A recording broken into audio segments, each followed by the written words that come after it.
Assalamualaikum kepada tuan-tuan dan puan-puan. Hari ini kita nak bercerita tentang satu penyakit yang menjadi dilema kepada orang lelaki yang merupakan the king of the disease ataupun disease of the king, iaitu gouty arthritis. Tapi sebelum tu, jangan lupa mana-mana yang belum tekan subscribe, tekanlah share dan tekanlah butang loceng notification.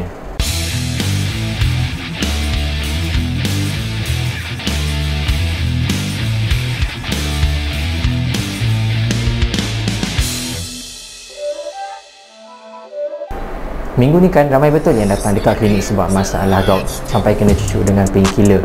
Maybe sebab duduk dekat dalam rumah time PKP, tak tahu apa nak makan, main bantai je semua makanan, sampai kena gout lah. Tapi sebelum kita cerita apa yang boleh dimakan, apa yang tak boleh dimakan, kita kena faham dulu apa tu masalah gout. Okey, apa sebenarnya punca gout? Gout ni puncanya adalah semuanya bermula daripada satu komponen yang kita panggil sebagai purin. Dan purin ini boleh terbahagi kepada dua, iaitu endogenous dan juga exogenous. So, apa endogenous? Endogenous itu maksudnya purin ni memang dah sedia ada berada dekat dalam badan manusia dan merupakan sebahagian daripada DNA dan juga RNA manusia. Dan kemudian sel-sel mati akan melepaskan purin untuk dimetabolisme di dalam badan. Manakala untuk exogenous pula merupakan purin yang terdapat daripada bahan makanan. Setelah itu terjadi metabolisme purin di dalam hati ataupun liver, bukan perasaan, dan sepatutnya uric acid ni akan keluar melalui air kencing.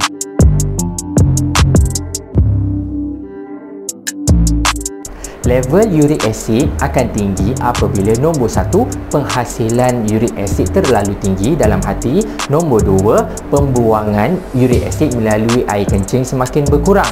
Dan apabila uric acid semakin tinggi di dalam darah, dia akan membentuk satu kristal yang dipanggil sebagai monosodium kristal. Yang ini, monosodium kristal ini akan pergi ke arah sendi dan membentuk satu proses yang dipanggil sebagai proses peradangan. Proses peradangan inilah sebenarnya bagi kita rasa sakit, rasa bengkak dan juga rasa macam stiff, tak boleh nak bergerak.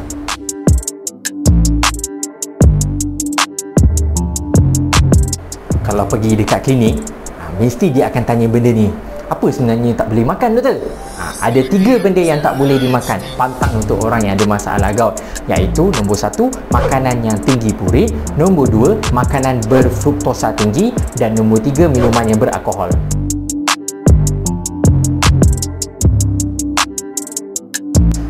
Contoh makanan yang tinggi purin, yang ni kita kena ulas satu-satu.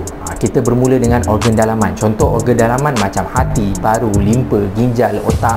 Yang ini mempunyai kadar purin yang sangat tinggi yang boleh menyebabkan kadar uric acid dalam darah terlalu tinggi.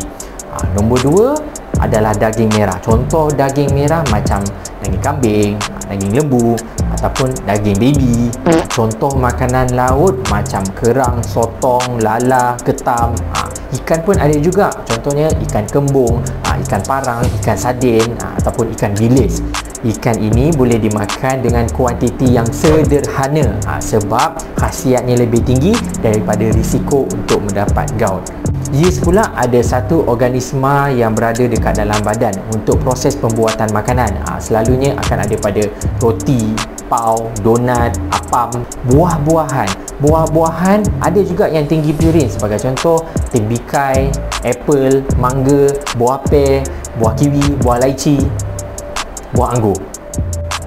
Fruktosa tinggi. Kenapa saya cakap manisan ini boleh menyebabkan sakit gout? Sebab manisan ini akan menyebabkan insulin dalam badan kita kurang bekerja dan dia akan menyukarkan lagi proses pembuangan uric acid melalui air kencing. Contoh manisan adalah sirap jagung ataupun buah-buahan yang berada dekat dalam tin, minuman bergula dan bikarbonat sebagai contoh macam Coca-Cola, Pepsi, Sprite dan sebagainya. Jus buah-buahan yang dipasarkan berkotak. Selain daripada buah-buahan yang saya katakan tadi yang tinggi purin, kebanyakan pengilang akan menambahkan lagi air gula fruktosa ke dalam minuman tersebut untuk memaniskan rasa jus buah.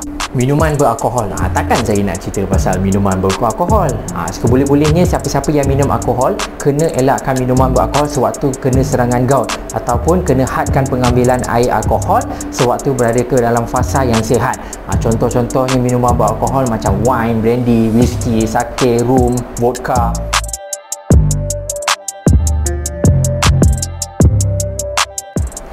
semua benda tak boleh makan. Ada je benda yang boleh makan. Yang ini kita letak kepada dua kategori, iaitu kategori sederhana purin dan juga rendah purin. Untuk kategori yang rendah purin, nombor satu saya akan cakap buah-buahan. Buah-buahan ini adalah selain daripada apa yang saya cakap tadi. Ada dua buah-buahan yang dikategorikan sangat bagus untuk orang yang mengidap penyakit gout, iaitu buah ceri dan juga durian Belanda.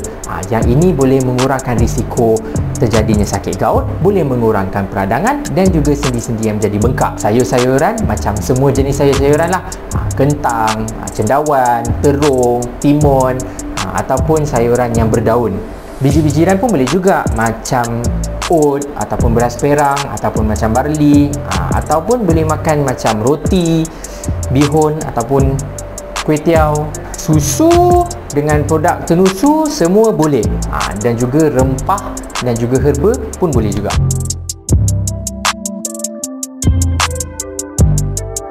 Kategori yang kedua adalah kategori makanan yang sederhana purin. Bermaksud untuk kategori yang ini kena makan dalam kuantiti yang sederhana lah. Makanan yang daripada organ dalaman ataupun daging merah ataupun sesetengah ikan, dia berada dalam kategori yang sangat tinggi purin. Disebabkan ikan ni susah untuk kita tahu sama ada ikan tu tinggi purin ataupun sederhana purin. Kalau boleh, hadkan pengambilan ikan sebanyak 1 hingga 2 hidangan setiap hari. Begitu juga dengan ayam. Ayam sebenarnya tergolong dalam makanan sederhana purin. Kalau boleh, makan dalam 1 atau 2 hidangan sahaja setiap hari. Siapa yang suka minum kopi, teruskan minum kopi. Sebab pengambilan kopi sebanyak 1 hingga 3 cawan setiap hari ataupun bersamaan dengan kurang 200 mg kafein setiap hari sebenarnya boleh membantu untuk mengurangkan uric acid ke dalam badan. Tapi kena ingat, sebab kafein sebenarnya boleh menyebabkan interaksi dengan ubat-ubatan yang lain.